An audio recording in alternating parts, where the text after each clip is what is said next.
Pour avancer, monsieur le sénateur Dallier, mes marges de manœuvre politiques, elles sont à due proportion de notre capacité à créer aussi, non pas le consensus sur la métropole du Grand Paris, je ne suis pas aveugle, mais quand même des voies de convergence.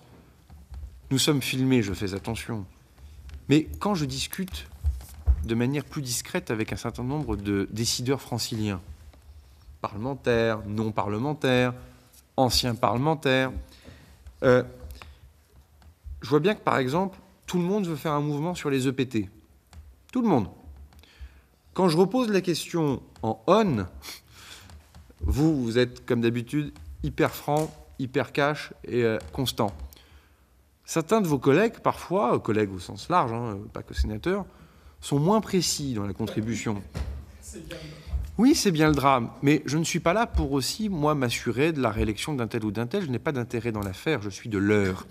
Et donc, quand on est de l'heure, on regarde les questions métropolitaines avec énormément d'appréhension, parce qu'on se dit que c'est très compliqué. Puis en fait, quand on commence à creuser, c'est beaucoup plus simple qu'il n'y paraît.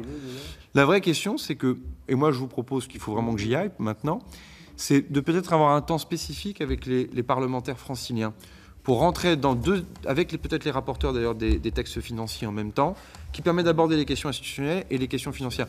Je le dis juste aussi, est-ce que le Sénat est prêt à un mouvement sur la métropole du Grand Paris en se servant de ce projet de loi? Je crois savoir que là aussi, il n'y a pas forcément consensus. Ça mérite peut-être un échange avec les présidents de groupe, avec le président du Sénat, pour voir si déjà cela aussi est souhaité. Je vous le dis droit dans les yeux, si elle souhaite, je serai votre homme aussi.